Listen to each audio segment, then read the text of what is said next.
ಏನಪ್ಪ ಇದು ಖಳನಾಯಕ ಕೈ ಮುಕ್ಕಂತ ಬರ್ತಿದ್ದಾನಂತೆ ಆಶ್ಚರ್ಯ ಆಗ್ತಿರ್ಬೇಕಲ್ಲ.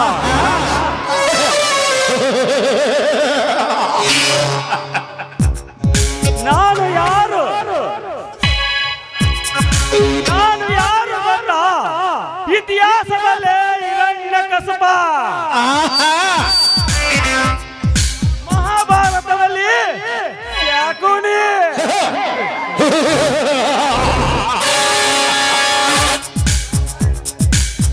ರಾಮಾಯಣದಲ್ಲಿ 7 ಸೂಜಿಯ ಮೇಲೆ ನಿಂತು ತಪಸ್ಸು ಮಾಡುತ್ತಿರುವ ಪ್ರಚಂಡ ರಾವಣ.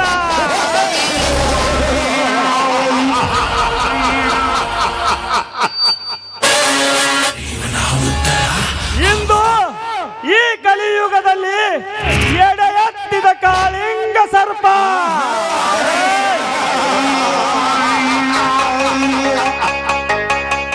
ಅರ್ಥಾರ್ಥ ಕಾಳಿಂಗರಾವ್.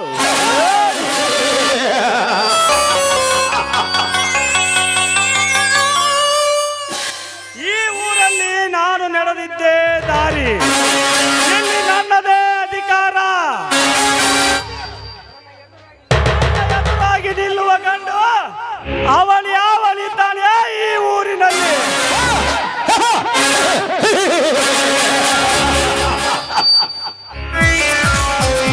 ಬಡವರ ಬಾಳಿಗೆ ಬೆಂಕಿ ಹಚ್ಚಿ ಒಡ ಹುಟ್ಟಿದ ಅಣ್ಣ ತಮ್ಮರನ್ನು ಬೇರೆ ಮಾಡಿ ನಂತರ ಅವರ ಆಸ್ತಿಯನ್ನು ನುಂಗಿ ಹಾಕಿ ಅವರ ಸಮಾಧಿ ಮೇಲೆ ಅರಮನೆ ಕಟ್ಟಿ ಮೆರೆಯುವುದೇ ಈ ಕಾಳಿಂಗರಾಯನ ಆಜ್ಞೆ.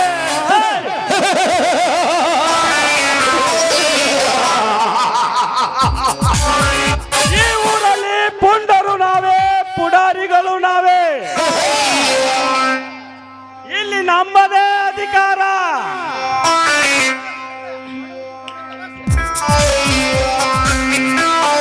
ಬಡವರದು ಬರೇ ಬಾಯಿ ಮಾತನಾಡುತ್ತದೆ, ಆದರೆ ನಂಬದು ಬಂದೂಕಿನ ಒಳಗೆ ಇರುವ ಬುಲೆಟ್ ಮಾತನಾಡುತ್ತದೆ.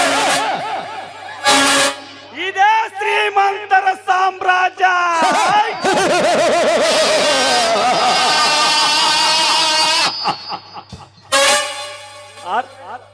ಶಂಭಲಿಂಗ, ಏ ಶಂಭಲಿಂಗ, ಶಂಭಲಿಂಗ ಶರಣಾಗ್ತಿ ಹೇಳ್ರಿ ದನ್ಯಾರ. ಏನು ಮಾಡುತ್ತೀಯ? ಮೊದಲಿಗೆ ನೀವು ಬಡ್ಡಿ ಹೆಂಗ ದುಡ್ಡು ಕೊಟ್ಟಿರಲ್ರಿ, ಅದ್ರ ಲೆಕ್ಕ ಬರ್ಯಾಕತ್ತಿದ್ದೀನ್ರಿ ದನ್ಯಾರ. ಯಾರಿಂದ ಎಷ್ಟು ದುಡ್ಡು ಬರಬೇಕು, ಯಾರಿಂದ ಎಷ್ಟು ಬಡ್ಡಿ ಬರ್ಬೇಕಂತ ಅವನು ತಲೆ ತಿನ್ನಾಕತ್ತವ್ರಿ. ಸಾಲ ಕೇಳ್ಕೊಂತ ಬರುವಾಗ ತಂದೆ ಶಂಭಲಿಂಗಪ್ಪನವರೇ ನಿಮ್ಮ ದನ್ಯಾರ ಕಡೆ ಸಾಲ ಕೊಡಿಸ್ರಿ ಅಂತ ಕೈ ಮುಕ್ಕೊಂತ ಬರ್ತಾರ್ರಿ ಅಪ್ಪ. ಅದ ಸಾಲ ಕೊಡುವಾಗ ಮೊದಲ ನಾವು ಕರಾರ ಮಾಡಿರ್ತೀವಿ.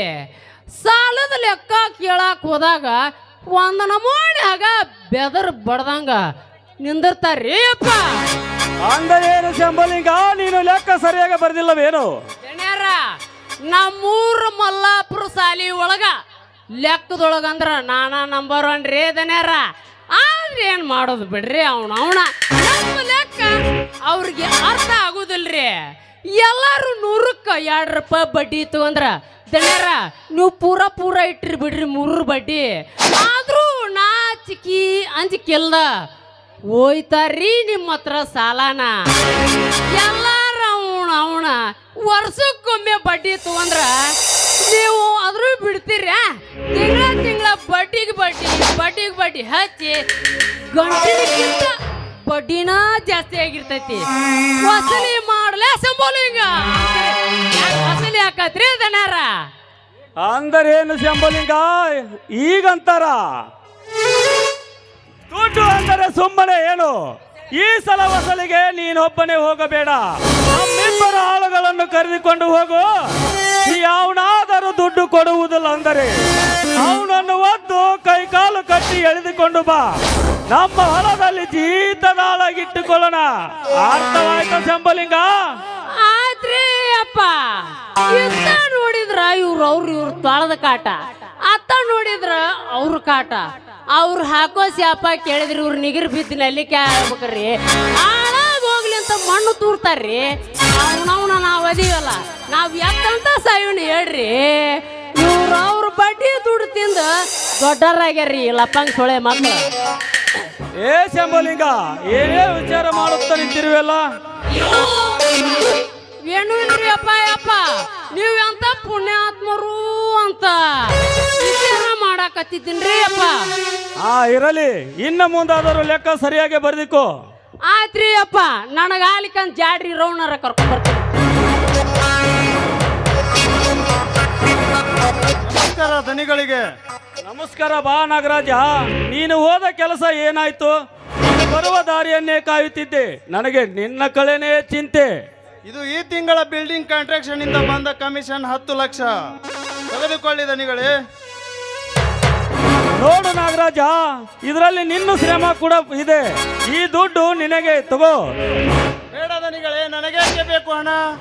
ಓಡಾಡಲು ಕಾರ್ ಕೊಟ್ಟಿದ್ದೀರಿ, ಮಜಾ ಮಾಡಲು ಕ್ಲಬ್ ಬಾರ್ ಇವೆಲ್ಲ ನಿಮ್ಮಲ್ಲೇ ಇದ್ದಾವೆ. ಅಲ್ಲಿ ನನಗೆ ಸ್ವತಂತ್ರ ಕೊಟ್ಟಿದ್ದೀರಿ, ನನಗೇಕೆ ಬೇಕು ಹಣ? ನೋಡು ನಾಗರಾಜ, ದುಡ್ಡು ಬೇಡ ಅನ್ನೋದು ಮೂರ್ಖತನ.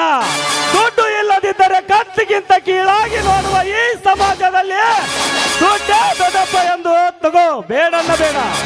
ಆಯ್ತು ದನಿಗಳೇ, ನಿಮ್ಮ ಮಾತೆ ನನಗೆ ವೇದವಾಕ್ಯ. ನಾಗರಾಜ, ನಮ್ಮ ಬೇಟೆ ಕೆಲಸ ಹೇಗೆ ನಡೆಯುತ್ತಿದೆ? ಯಾವ ಅಡೆತಡೆಗಳಿಲ್ಲದೆ ಚೆನ್ನಾಗಿಯೇ ನಡೀತಾ ಇದೆ. ಎಲ್ಲದಕ್ಕೂ ನಾನೇ ಮುಂದೆ ನಿಂತು ನೋಡಿಕೊಳ್ಳೋದರಿಂದ ಸಣ್ಣ ಪುಟ್ಟ ತೊಂದರೆಗಳು ಬಂದರೂ ಅದನ್ನು ಅಲ್ಲೇ ಬಗೆಹರಿಸುತ್ತೇನೆ. ಅದಕ್ಕಲ್ಲ ನಾಗರಾಜ, ಎಲ್ಲಾ ಬ್ಯಾಟರಿಯ ಜವಾಬ್ದಾರಿಯನ್ನು ನಿನಗೆ ವಹಿಸಿಕೊಟ್ಟಿರುವುದು.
ಮಾಮ, ಬಾ ವಿಕ್ರಮ, ನೀ ಯಾಕೆ ಬರಗೈಲೆ ಬರುತ್ತಿರುವಲ್ಲ? ನೀನು ಹೋದ ಕೆಲಸ, ಬಾಕ್ಸಿಂಗ್ ಕೆಲಸ ಏನಾಯ್ತು?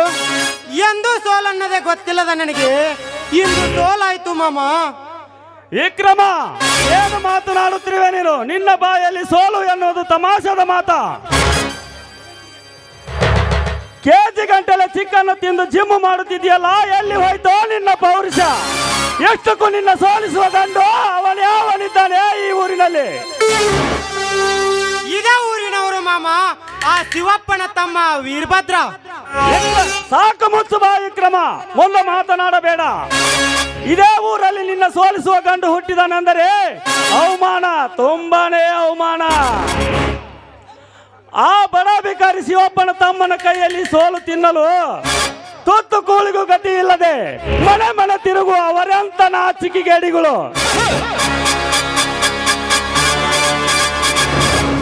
ಇದೊಂದು ಸಲಿ ನಂದು ತಪ್ಪಾಯ್ತು ಮಾಮ, ಮುಂದಿನ ಗೆಲುವೆ ನನ್ನದು. ವಿಕ್ರಮ, ನಿನಗೊಂದು ಕಿವಿ ಮಾತು ಹೇಳ್ತೇನೆ, ಸರಿಯಾಗಿ ತಿಳಿಕೋ. ಇದು ಸತ್ಯವಂತರ ಕಾಲವಲ್ಲ. ಸತ್ಯದಿಂದ ನಡೆದರೆ ಸತ್ತ ಮೇಲೆ ಜಯ ಸಿಗುತ್ತದೆ. ಅದೇ ಶಕ್ತಿಯಿಂದ ಆಗುವ ಕೆಲಸವನ್ನು ವ್ಯಕ್ತಿಲಿಂದ ಮಾಡಿ ಮುಗಿಸಬೇಕು. ಇದು 21ನೇ ಶತಮಾನದ ರಾಜಕೀಯ.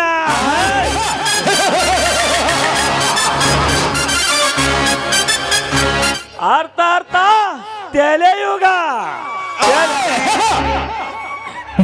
ನೀ ಏನೇ ಮಾಡು, ಒಟ್ಟಿಗೆ ಗೆದ್ದು ಬಾ, ಮುಂದಲದ್ದು ನಾನು ನೋಡಿಕೊಳ್ಳುತ್ತೇನೆ. ಆಯ್ತು ಮಾಮ, ನಿನ್ನ ಬೆಂಬಲ ನನಗಿದ್ದರೆ ಸಾಕು, ಗೆದ್ದು ಬರುತ್ತೇನೆ.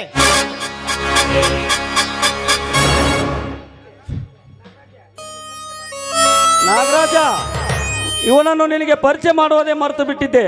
ಇವನು ನನ್ನ ಸೋದರತ್ತಿಯ ಮಗ. ಸಣ್ಣಂದಿರುತ್ತ ನನ್ನ ಮನೆಯಲ್ಲೇ ಇದ್ದಾನೆ. ಹಾಯ್ ವಿಕ್ರಮ್. ಹಲೋ ನಾಗರಾಜ್. ನಾನು ನಾಗರಾಜ್ ಅಂತ, ನಿಮ್ಮ ಮಾವನವರ ಫ್ಯಾಕ್ಟ್ರಿಗೆ ಹೊಸದಾಗಿ ಬಂದಿರೋ ಮ್ಯಾನೇಜರ್. ಮೇಲಾಗಿ ಅವರ ಆತ್ಮೀಯ ಬಲಗೈ ಬಂಟ.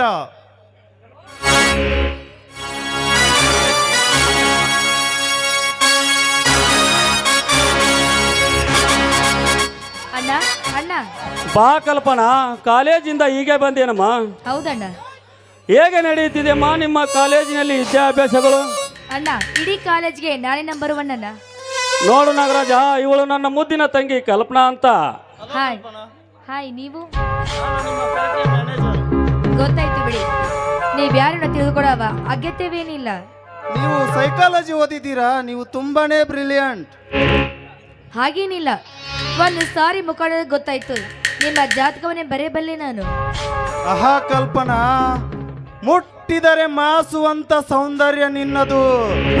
ಸುಳಿವು ಸಿಕ್ಕರೆ ಜಾತಕವನ್ನೇ ಬರೆಯುತ್ತೇನೆ ಎಂದು ಎಚ್ಚರಿಕೆ ಅರ್ಥಗರ್ಭಿತವಾದ ಮಾತುಗಳನ್ನು ಹೇಳುವೆಯಲ್ಲ ಕಲ್ಪನಾ.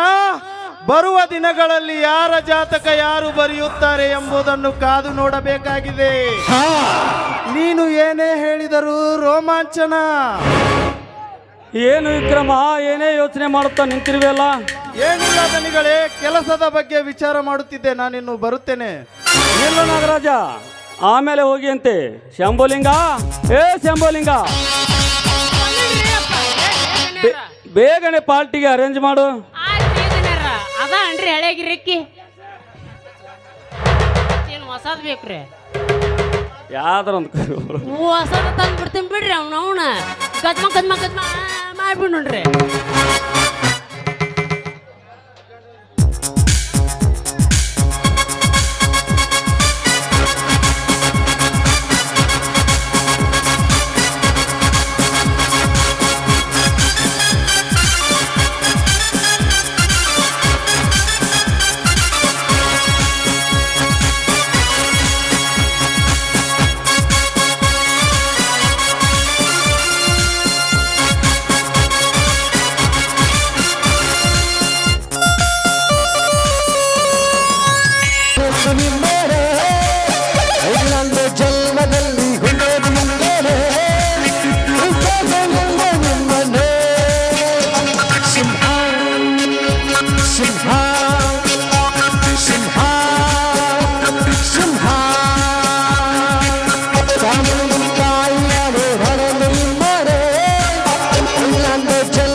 ನಮಸ್ಕಾರ ದನಿಗಳಿಗೆ.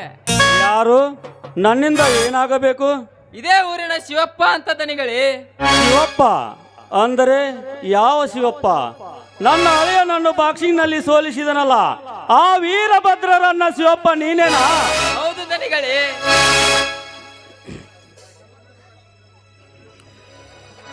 ಏ ಶಿವಪ್ಪ, ನಮ್ಮಂತ ಶ್ರೀಮಂತರನ್ನು ಸೋಲಿಸುವಟ್ಟು ಸೊಕ್ಕು ಬಂತ ನಿನ್ನ ತಮ್ಮನಿಗೆ? ಎಲ್ಲಿಯ ಸೊಕ್ಕು ದನಿಗಳೇ? ನಿಮ್ಮ ಅಳಿ ಅಂತ ತಿಳಿಯಲಾರದ ತಪ್ಪು ಮಾಡಿದ್ದಾನೆ, ಅದನ್ನು ಯೋಚನೆ ಮಾಡಬೇಡಿ.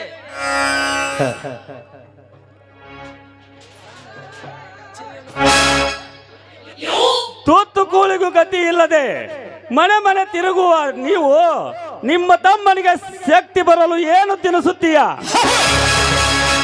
ನೋಡಿ ದನಿಗಳೇ, ನೀವು ಶ್ರೀಮಂತರು, ಸುಖದ ಸುಪ್ಪತ್ತಿಗೆಯಲ್ಲಿ ತೇಲಾಡುವವರು, ದಿನನಿತ್ಯ ಪೃಷ್ಟಾನ್ನ ಭೋಜನ ಮಾಡುವವರು. ನೀವು ನಾವು ಕಡು ಬಡವರು, ಅರೆ ಹೊಟ್ಟೆ ತುಂಬಿಸಿಕೊಂಡು ತಂಗಳನ್ನ ತಿಂದುಕೊಂಡು ಬದುಕುವವರು ನಾವು. ನಿನ್ನ ತಮ್ಮನಿಗೆ ಏನು ತಿನ್ನಿಸಿದ್ದೆ ಎಂದು ಕೇಳಿದರೆ ನಾನೇನು ಹೇಳಬಲ್ಲೆ? ಒಂದೇ ಅರ್ಥದಲ್ಲಿ ಹೇಳಬೇಕಂದರೆ, ಚಿಕ್ಕಂದಿನಿಂದಲೂ ತಂದೆಯಾಗಿ ತಾಯಿಯಾಗಿ ತಮ್ಮ ಅನ್ನುವ ಮಧುರ ಬಾಂಧವ್ಯದಿಂದ ಕೈತೂತು ತಿನ್ನಿಸಿದ್ದನಲ್ಲ, ಅದೇ ಅವನಿಗೆ ಪೃಷ್ಟಾನ್ನ ಭೋಜನ. ಹಾ ಇರಲಿ, ಈಗ ನನ್ನಿಂದ ಏನಾಗಬೇಕು? ನೋಡಿದರೆ ನನಗೆ ಹಣದ ಅವಶ್ಯಕತೆ ಇತ್ತು. ಊರಲ್ಲಿ ಯಾರನ್ನೇ ಹಣ ಕೇಳಿದ್ರು ಯಾರು ಕೊಡುತ್ತಿಲ್ಲ, ಎಲ್ಲರೂ ನಿಮ್ಮ ಹತ್ತಿರ ಹೋಗೆಂದು ಹೇಳುತ್ತಾರೆ. ನನ್ನ ತಮ್ಮ ಮಾಡಿದ ತಪ್ಪಿಗೆ ನಾನು ಕ್ಷಮೆ ಕೇಳುತ್ತೇನೆ. ಅದನ್ನೇ ಮನಸ್ಸಿನಲ್ಲಿ ಇಟ್ಟುಕೊಂಡು ನನ್ನ ಕೈ ಬಿಡಬೇಡಿ, ನನಗೆ ಸಹಾಯ ಮಾಡಿ. ಎಷ್ಟು ಬೇಕು? 2 ಲಕ್ಷ ದನಿಗಳೇ. 2 ಲಕ್ಷ?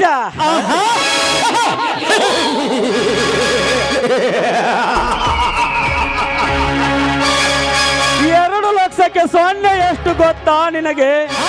ಎಷ್ಟಕ್ಕೂ 2 ಲಕ್ಷ ಹಣ ಕೊಡಲು, ಹಣ ಇಡಲು ನಿನ್ನ ಹತ್ರ ಏನಿದೆ? ಅಡವಾಗಿ ನನ್ನ ಮನೆ ಬರೆದು ಕೊಡುತ್ತೇನೆ, ದಯಮಾಡಿ ಇಲ್ಲ ಅಂತ ಹೇಳಬೇಡಿ.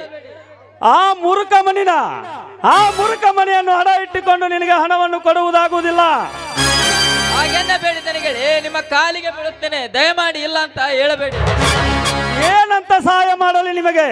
ನಿಮಗೆ ಸಹಾಯ ಮಾಡಿ ಹಣವನ್ನು ಕೊಟ್ಟು ನಮಗೆ ಶತ್ರುಗಳನ್ನು ನಾವೇ ತಯಾರಿ ಮಾಡಿಕೊಳ್ಳಬೇಕಾ? ಖಂಡಿತ ಕೊಡುವುದಿಲ್ಲ. ಯಪ್ಪ ಗುರುವೇ ಶಂಭಲಿಂಗ. ಏನಲೇ ಶಂಭಲಿಂಗ? ಅಲ್ರಿ ಇದನ್ಯಾರ ನೀವು ಇನ್ನೂ ಹಿಂದಕಾದಿರೇನ್ರಿ? ಇನ್ನೂ ಯಾವ ಕಾಲದಾಗ ಅದಿರಿ ಇದನ್ಯಾರ? ಸ್ವಲ್ಪ ಬರ್ರಿ, ನಾನು ನಿಮ್ಗೆ ತಿಳಿಸಿ ಹೇಳ್ತೀನಿ. ನೋಡ್ರಿ ದನ್ಯಾರ, ಅವುಗಳಿ ಈಗ ಸಾಲ ಕೊಡ್ಲಿ ಅಂದ್ರ ಬ್ಯಾಂಕ್ನವರು ಸಾಲ ಕೊಡ್ತಾರ, ಅದರಿಂದ ನಿಮಗೆ ಏನು ಲಾಭ ಬರ್ತೈತ್ರಿ? ನೋಡ್ರಿ ದನ್ಯಾರ, ಅವನ ಮನೆ ಅಡ ಇಟ್ಕೊಂಡು ಬಡ್ಡಿಗೆ ಬಡ್ಡಿ ಚಕ್ರ ಬಡ್ಡಿ ಹಚ್ಚಿ ನಿಮ್ಮ ಹೊಲದ ಬಾಜುನ ಅವನು ಹೊಲ ಐತ್ರಿ ದನ್ಯಾರ, ಬರಸ್ಕೊಂಡ್ಬಿಡುನಂತ ಮೊದಲು ಹೂ ಅನ್ರಿ ಅಪ್ಪ. ನೋಡು ಶಿವಪ್ಪ, ನಿನ್ನ ತಮ್ಮನ ಮೇಲಿನ ಸಿಟ್ಟಿಗಾಗಿ ನಿನಗೆ ಹಣವನ್ನು ಕೊಡುವುದಿಲ್ಲ ಅಂದೆ. ಈಗ ನಿನ್ನ ಮುಖವನ್ನು ನೋಡಿ ಹಣವನ್ನು ಕೊಡುತ್ತೇನೆ. ಅದರ ವ್ಯವಹಾರದ ಬಗ್ಗೆ ನನ್ನ ಶಂಭುಲಿಂಗನ ಹತ್ರ ಮಾತನಾಡು. ನೋಡಪ್ಪ ತಮ್ಮ, ಸಾಲ ಮಾಡೋದೇನ ಅಷ್ಟು ಸರಳ ಅಲ್ಲಪ್ಪ ಯಪ್ಪ.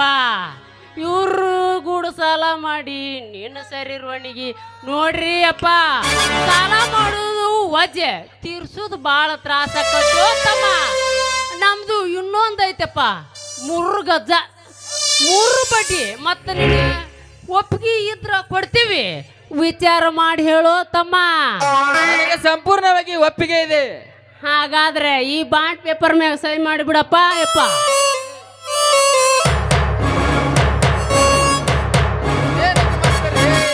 ಏನು ಬರದೇ ಇಲ್ಲ ಯಪ್ಪ, ಮ್ಯಾಟ್ರ್ ಆಮೇಲೆ ಬರಿತೀವಿ, ಮೊದಲು ಸಹಿ ಮಾಡಕ್ಕಲ್ಲಿಯೋ ಮಾರ. ಏನು ತಲಿ ತಿಂತಾರೆ?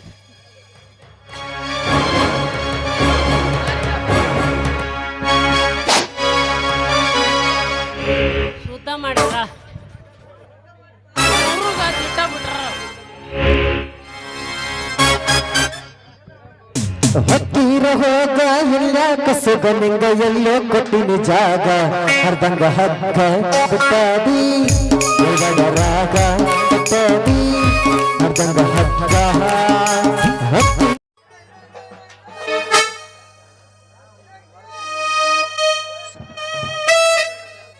ವೀರಭದ್ರ, ಈಗ ಬಂದೇನಪ್ಪ ಕಾಲೇಜಿನಿಂದ? ಹೌದು ಅತ್ತಿಗೆ, ಅಣ್ಣ ಎಲ್ಲಿ ಹೋಗಿದ್ದಾರೆ? ಈಗ ತಾನೇ ಹೊರಗಡೆ ಹೋಗಿ ಬರ್ತೇನೆ ಅಂತ ಹೇಳಿ ಹೋಗಿದ್ದಾರೆ. ನಾನು ಕೂಡ ಅವರ ದಾರಿಯನ್ನೇ ಕಾಯ್ತಾ ಇದ್ದೇನಪ್ಪ. ಯಾಕೋ ಏನು ಇಷ್ಟೊತ್ತಾದರೂ ಬರಲಿಲ್ಲ. ಯಾಕಪ್ಪ ಮೊಯ್ದನ, ಅವರ ಹತ್ರ ಏನಾದರೂ ನಿಂದು ಕೆಲಸ ಇತ್ತಾ? ಹೌದು ಅತ್ತಿಗೆ, ಕಾಲೇಜ್ ಫೀ ತುಂಬಲು ಹಣ ಬೇಕಾಗಿತ್ತು, ಅದಕ್ಕೆ ಬಂದಿದ್ದೆ. ಓ ಅತ್ತಿಗೆ, ಅಣ್ಣ ಬಂದೇ ಬಿಟ್ರು. ಏನಪ್ಪ ವೀರಭದ್ರ, ಬೇಗ ಬಂದಿದ್ದೀಯಾ? ಹೌದಣ್ಣ, ಕಾಲೇಜ್ ಫೀ ತುಂಬುವುದಿತ್ತು, ಅದಕ್ಕೆ ಬೇಗ ಬಂದೆ. ತುಂಬಿದರಾಯ್ತು ಬಿಡು, ನೀನೇಕೆ ಸಪ್ಪೆ ಮುಖ ಮಾಡುತ್ತೀಯ? ನೀವ್ ಯಾವತ್ತೂ ನಗು ನಗುತ್ತಾ ಇರಬೇಕು. ತಗೋ ಈ ಹಣ, ಚೆನ್ನಾಗಿ ಓದಿ ಒಳ್ಳೆ ಹೆಸರು ಮಾಡು. ಈ ಹೊಡೆದಾಟ ಬಡದಾಟ ಅಂತವನ್ನೆಲ್ಲ ಬಿಟ್ಟು ಬಿಡು, ಅವೆಲ್ಲ ಪುಂಡ ಪೋಖರಿಗಳು ಆಡೋ ಆಟ. ಯಾಕಣ್ಣ, ಅಂದು ಬಾಕ್ಸಿಂಗ್ನಲ್ಲಿ ಗೆದ್ದು ಬಂದಾಗ ಹೊಗಳಿ ಹಿಂದೇಕೋ ಈ ಮಾತನಾಡುತ್ತೀಯಣ್ಣ? ಯಾಕಣ್ಣ, ಏನಾಗಿದೆ ನಿನಗೆ? ನನಗೊಂದು ಅರ್ಥವಾಗಲಿಲ್ಲ. ನೋಡು ವೀರಭದ್ರ, ನಾವು ಬಡವರು, ಅವರು ಶ್ರೀಮಂತರು. ದೊಡ್ಡವರ ವಿಷಯಕ್ಕೆ ಅಡ್ಡ ಹೋಗಬಾರದು. ಮುಂದೆ ತೊಂದರೆ ಪಡೋರು ನಾವೇ, ಅದಕ್ಕೆ ಹೆದರಿಕೆ ಆಗುತ್ತಿದೆ. ಯಾರನ್ನ ದೊಡ್ಡವರು? ಅವರು ಶ್ರೀಮಂತರಾದ ತಕ್ಷಣ ಅವ್ರಿಗೇನೋ ಕೊಂಬು ಬಂದಿದ್ದವ? ನೋಡಣ್ಣ, ಹಿಂದೆ ಊರಿಗೊಬ್ಬ ಪುಡಾರಿ ಇದ್ದ, ಈಗ ಮನೆಗೊಬ್ಬ ಪುಡಾರಿ ಇದ್ದಾನೆ. ಅದಕ್ಕೆ ಹೆದರುತ್ತೀಯಣ್ಣ? ಅವನೇನೋ ಹುಲಿ ಕಟ್ಟಿದ್ದಾನ? ಹೇಳವನ್ನು ಯಾರೆಂದು? ಇದೇ ಊರಿನ ಶಿವಪ್ಪ, ಇದೇ ಊರಿನ ಶ್ರೀಮಂತ ದಣಿಗಳ ಅಳಿಯನನ್ನೇ ಸೋಲಿಸಿದೆಯಂತೆ. ಓಹೋ, ಆ ಕಾಳಿಂಗರಾವ್ ನಿನ್ನನ್ನು ಹೆದರಿಸಿದ್ದಾನ? ನೋಡಣ್ಣ, ಬಾಕ್ಸಿಂಗ್ ಎನ್ನುವುದು ಒಂದು ಆಟ. ಆ ಆಟದಲ್ಲಿ ಸೋಲು ಗೆಲುವು ಎನ್ನುವುದು ಬಡವರ ಸ್ವತ್ತು ಅಲ್ಲ, ಶ್ರೀಮಂತರ ಸ್ವತ್ತು ಅಲ್ಲ. ಹಿಂದೆ ಬ್ರಿಟಿಷರು ಮಾಡಿ ಹೋದ ರಾಜಕೀಯನ್ನೇ ಮುಂದುವರಿಸಿಕೊಂಡು ಹೋಗುತ್ತಿದ್ದಾರೆ. ಇಂಥ ಗೊಟ್ಟು ಬೆದರಿಕೆಗೆ ಹೆದರುವನಲ್ಲ ನಾನು. ಬೇಡ ವೀರಭದ್ರ, ಹಠ ಮಾಡಬೇಡ. ಕೆಟ್ಟವರ ಸವಾಸ ನಮಗೆ ಯಾಕೆ ಬೇಕು? ಅಣ್ಣ, ಎದುರಿಗೆ ಬರುವವನ ಎದೆಯನ್ನೇ ಗದಗದ ನಡಿಗಿಸುವ ಈ ನಿನ್ನ ತಮ್ಮನಿರುವಾಗ ಕೆಟ್ಟವರೆಂದು ಸುಮ್ಮನೆ ಬಿಟ್ಟರೆ ಈಗೊಬ್ಬರಿಗಾದ ಅನ್ಯಾಯ ಮುಂದೆ ಈ ನಾಡಿನ ಜನರಿಗೆ ಆಗುತ್ತದೆ ಅಣ್ಣ. ನಾನು ಕೈಯಲ್ಲಿ ಕತ್ತಿ ಹಿಡಿದರೆ ಕಲಿಯುಗದ ವೀರಭದ್ರ, ಹೊಟ್ಟೆ ಎತ್ತಿದರೆ ವೀರ ಪರಶುರಾಮ, ಪ್ರಸಂಗ ಬಂದರೆ ರುಂಡ ರುಂಡವನ್ನೇ ಚೆಂಡಾಡಿ ಬಿಡುತ್ತೇನೆ ಚೆಂಡಾಡಿ ಬಿಡುತ್ತೇನೆ. ನೋಡಪ್ಪ ವೀರಭದ್ರ, ಅಂತ ಸಮಯ ಬಂದಾಗ ವಿಚಾರ ಮಾಡಿದರೆ ಸಮಾಧಾನದಿಂದ ಇರು.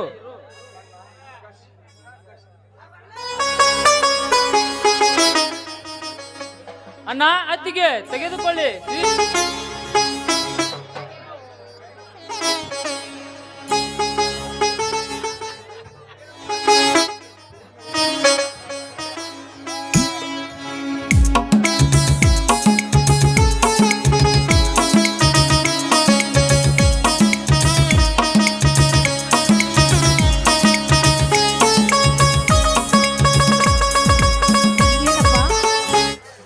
ಸಂತೋಷದಲ್ಲಿ ಈ ಸ್ವೀಟ್ ಅನ್ನು ಕೊಡ್ತಾ ಇದ್ದಿಲ್ಲ, ಅಂತ ಸಂತೋಷ ಅಂತ ಹೇಳಲೇ ಇಲ್ಲ.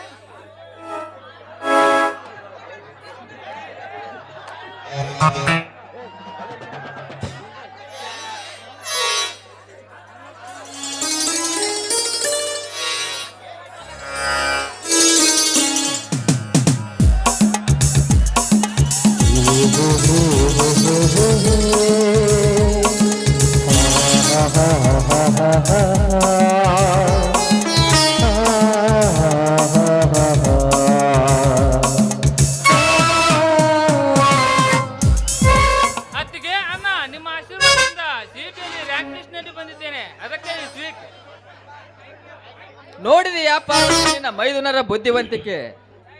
ನಿಮ್ಮಂತ ತಮ್ಮಂದಿರನ್ನ ಪಡೆದಕ್ಕೆ ಪುಣ್ಯ ಮಾಡಿದ್ದೆ ನಾನು. ಅಣ್ಣ, ನೀ ಮಾಡಿದ ಪುಣ್ಯವೆಲ್ಲ ಶಿವನ ಸ್ವರೂಪದಂತೆ. ನೀನು ಶಿವನ ಸತಿ ಪಾರ್ವತಿ ದೇವಿಯಂತೆ ಒಟ್ಟಿಗೆ ಹೆತ್ತಮ್ಮಳಾಗಿ ಪಡೆದ ನಾವೇ ಪುಣ್ಯವಂತರು. ಚಿಕ್ಕಂದಿನಿಂದ ತಂದೆ ತಾಯಿಯನ್ನು ಕಳೆದುಕೊಂಡು ತಾಯಿ ತಂದೆ ಇಲ್ಲದ ನಮ್ಮನ್ನು ನಿಮ್ಮ ಹೊಟ್ಟೆಯಲ್ಲಿ ಹುಟ್ಟಿದ ಮಕ್ಕಳಿಗಿಂತ ಹೆಚ್ಚಾಗಿ ಜೋಪಾನ ಮಾಡಿದ ಈ ನಿಮ್ಮ ಋಣ ಯಾವ ಜನ್ಮದಲ್ಲೂ ತೀರಿಸಲು ಸಾಧ್ಯವಿಲ್ಲ. ಆಕಾಶ, ಯಾಕಪ್ಪ, ಯಾಕೆ ನೀನು ಈ ರೀತಿ ಮೌನವಾಗಿ ನಿಂತಿದ್ಯಾ? ಅತ್ತಿಗೆ, ನನಗೆ ರ್ಯಾಂಕ್ ಏನು ಬಂತು, ಆದರೆ ಅಂದ್ರೆ ಮತ್ತೇನಪ್ಪ? ಅತ್ತಿಗೆ, ಇಂದಿನ ಕಾಲದಲ್ಲಿ ಇಂಜಿನಿಯರ್ ಡಾಕ್ಟರ್ ಓದಬೇಕಾದ್ರೆ ಲಕ್ಷಾಂತರ ರೂಪಾಯಿ ಖರ್ಚು ಮಾಡಬೇಕಾಗುತ್ತದೆ. ಅತ್ತಿಗೆ, ನಾವು ಬಡವರು,